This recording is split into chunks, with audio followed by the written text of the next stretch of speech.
Le Premier ministre Laurent Lamotte est revenu au pays lundi après avoir effectué une visite de 24 heures au Venezuela où il a rencontré des responsables de plusieurs institutions gouvernementales et financières autour de thèmes dont l'agriculture, la santé, le logement et le tourisme. Nous connaissons que le Venezuela a 4400 logements pour une valeur de plus de 260 millions de dollars. Donc, il y a 3900 logements qui a dans la zone métropolitaine. Ceci pour pallier à problème de déficit de logement que Haïti gagne, que nous gagnons aujourd'hui, et surtout dans la zone métropolitaine, et il y a 500 logements qui a baillé la vache dans le cadre de développement et la vache là. Ensuite, nous rencontrons avec le président Bandes, qui c'est Banque Développement Venezuela, et nous rencontrons toi, qui c'est aussi président Banco de Alba, qui lui-même a deux projets spécifiques pour Haïti. Donc, premier projet, c'est un projet d'alphabétisation pour 10 millions de dollars. Et qui lui-même va alphabétiser 1 million d'Haïtiens. Et il y a un projet de 15 millions de dollars pour support à la santé. Donc, construction de l'hôpital, le dispensaire et tout et tout. Donc, à l'aéroport Cap là, nous connaissons que Bandes a financé pour un montant de 33 millions de dollars. Donc, il y a 23 millions qui sont en bail et il y a 10 millions créés. Et l'aéroport lui-même l'a avancé avec piste là que nous fait compléter qu'on est à la fin dans l'autre phase là qui c'est phase et terminal là et puis station pompier. Donc le nouveau président qui prend fonction seulement 4 jours de ça.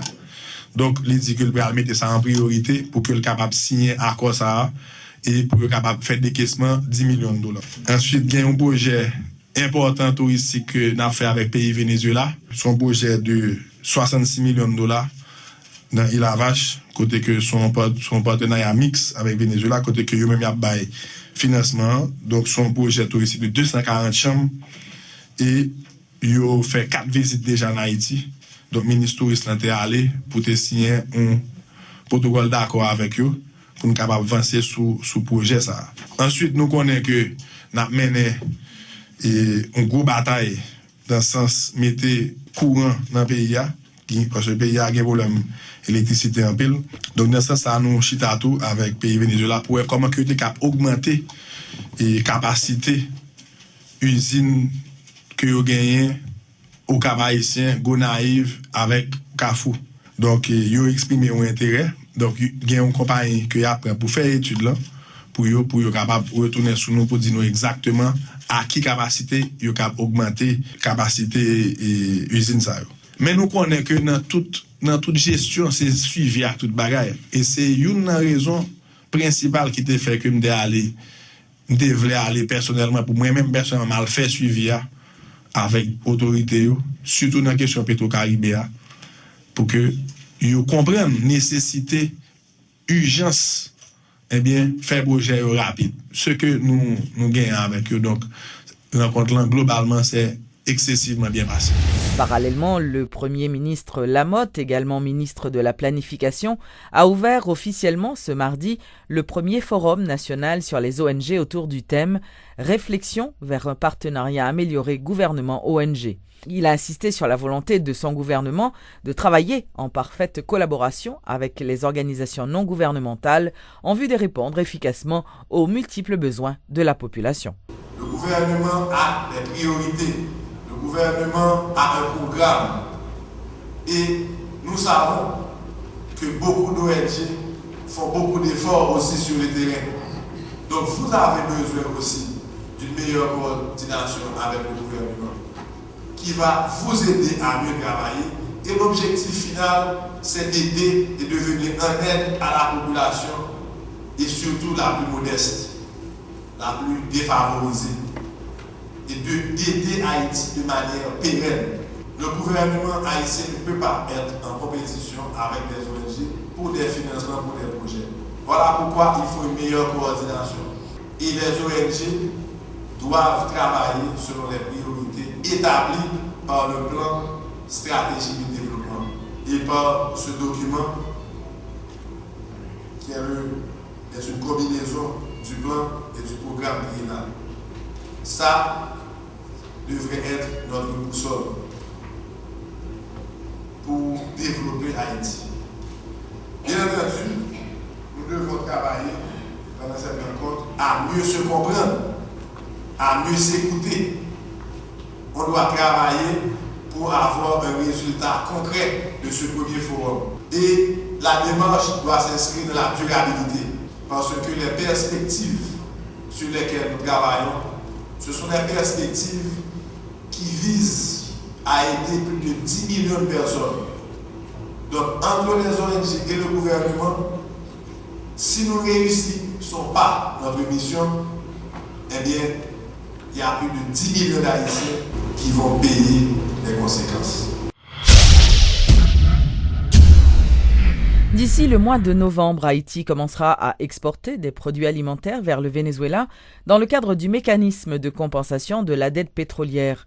L'annonce a été faite ce mardi par le ministre de l'Agriculture, Thomas Jacques, qui a fait savoir que le 18 octobre prochain, un accord phytosanitaire sera paraphé entre les gouvernements haïtiens et vénézuéliens en vue de la mise en place de ce mécanisme.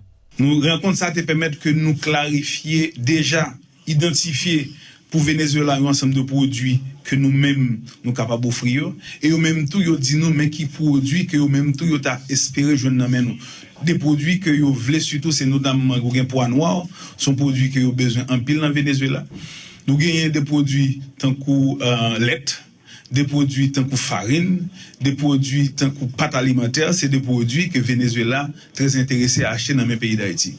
Nous-mêmes nous allés avec café, nous allés tout avec sirop de canne que nous connaissons nos produits dans la zone Léogane et nous aller avec tout pois noir et banane. Donc dans ce sens-là, nous comparer les litios et ça va permettre que nous capables à partir de maintenant eh bien dit Venezuela mais qui tel produit que nous sommes capables d'exporter vers Venezuela. Gagner nous t'ai accompagné tout dont des entrepreneurs haïtiens qui travaillent dans le secteur laiterie et lui-même la produit lait, utiliser lait en poudre et lait bœuf pays d'Haïti pour le capable de mettre sur le marché. Eh bien, l'entreprise va là nous aller avec le tout et eux-mêmes ils très intéressés à produire ça. Donc voilà en gros une gamme de produits que nous travaillons avec Venezuela pour que nous capables de commencer à exporter sur Venezuela. Mais il y a un élément important dans le cadre d'échange ça, c'est qualité produit. Est-ce que respecter les normes et pour ça et mais deux pays ont mis en place un protocole d'accord phytosanitaire qui pour permettre que nous vérifier de notre côté les produits que nous avons respecter les normes standards que Venezuela définit les-mêmes et même les produits ça arrivent la caillou département phytosanitaire a contrôlé pour regarder est-ce que produits ça respecte les normes. Donc dans ce sens ça un accord capable signé entre Haïti et Venezuela très bientôt le 18 octobre qui pour permettre que en fin de compte nous réunir toutes les conditions pour que nous démarrer sur l'exportation de produits agricoles vers le Venezuela. Le Conseil consultatif présidentiel s'implique dans la démarche du gouvernement de moderniser l'électricité d'Haïti.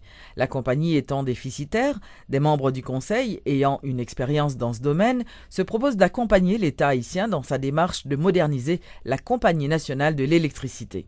L'option mixte, public-privé, semble être privilégiée, a indiqué le coprésident du Conseil, Grégory Meuse, qui préconise une modernisation régionale de manière à rendre la compagnie indépendante et autonome. On a proposé des solutions publiques-privées et des zones, et on a surtout suggéré de ne pas suivre l'exemple dominicain. Il y a un producteur qui fait de l'argent et la compagnie d'État qui perd $1,5 milliard parce qu'elle distribue mal et les systèmes de distribution. Donc, la personne qui fait la production doit être responsable d'un territoire et doit être responsable de la distribution et de son bilan. Il le fera en partenariat avec l'État haïtien. On peut avoir 5 zones, on peut avoir 10 zones, on peut avoir 3 zones, mais ce sont des SAM. Là, ça permet à l'EDH de remonter son bilan et d'éliminer ses dettes. Ça permet aux investissements de venir, mais ça met aussi à l'investisseur. L'investisseur doit être responsable. Pas seulement prendre ce qui est profitable. Profitable, c'est de vendre à l'État sur des lettres de crédit et des garanties d'État. Et l'État va facturer que 20% du coût de ce qu'il achète. C'est la banqueroute. Ce qu'on propose, c'est aussi de pousser l'énergie alternative.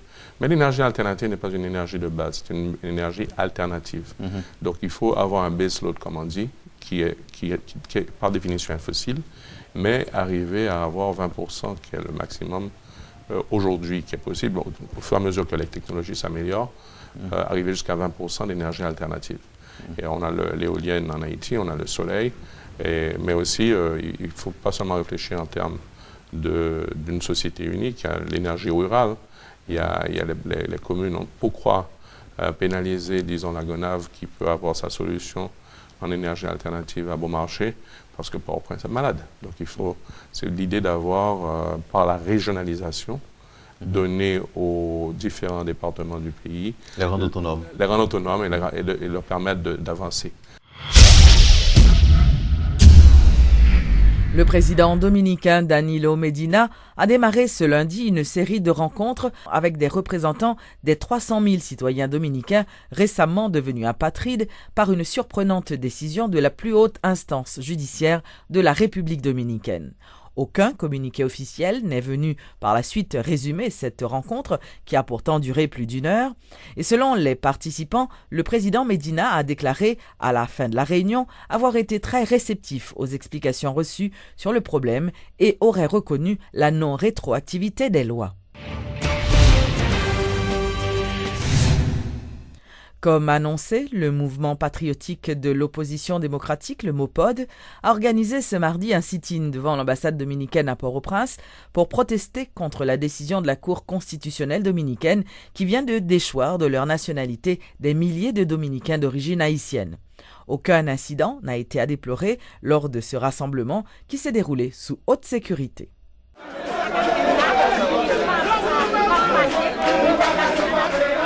Ils étaient quelques dizaines à prendre part à ce sitting organisé ce mardi à l'initiative du mouvement patriotique de l'opposition démocratique MOPOD. Comme annoncé, leaders de partis politiques, membres de la société civile, responsables d'organisations de défense des droits humains, militantes féministes, entre autres, se sont massés devant les locaux de l'ambassade dominicaine à Pétionville. Leur but, dénoncer la mesure prise par le tribunal constitutionnel de la République dominicaine de priver des citoyens dominicains d'origine haïtienne de leur nationalité. Une décision jugée inhumaine et injuste par les dirigeants du MOPOD. Révoltée, Marie-Denise Claude estime que le président Martelly devrait déjà se prononcer formellement sur ce dossier. Un silence qui frise la complicité, déplorent les dirigeants du MOPOD. C'est une mesure vraiment qui est extrêmement difficile, que le monde, qui est humain, sont mesures inhumaines, sont mesures qui traversent plus de 3 générations. Et tout peuple haïtien qui sont peuple généralement, qui toujours fait solidarité avec tout peuple dans une situation difficile.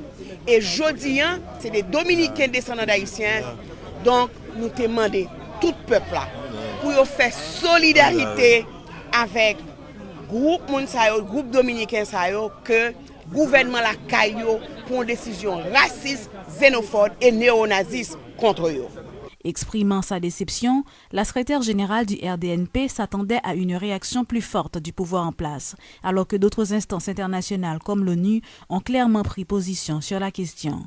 Ce qui laisserait croire que le gouvernement a probablement peur d'attaquer de front la République dominicaine, estime Mirland Maniga. Diplomatie a joué, même trouvé que l'attitude du gouvernement haïtien pas assez ferme. L'attitude du gouvernement haïtien est capable plus ferme que ça, et au monde capable de demander pour qui ça, parce que ça concernait Haïti, ça concernait les Haïtiens. Donc il est capable d'avoir une attitude plus énergique à l'égard de Barassa. Il y a l'autre pays qui prend des attitudes plus énergiques que le gouvernement haïtien. En attendant une réaction ferme de la part du gouvernement, le MOPOD de son côté entend utiliser toutes les armes nécessaires pour porter le tribunal constitutionnel de la République dominicaine à revenir sur sa décision. Après 2 heures de mobilisation, les participants sont partis avec la certitude que leur acte a été significatif. Notons que ce sitting s'est déroulé sans aucun incident, sous une importante présence des forces de l'ordre.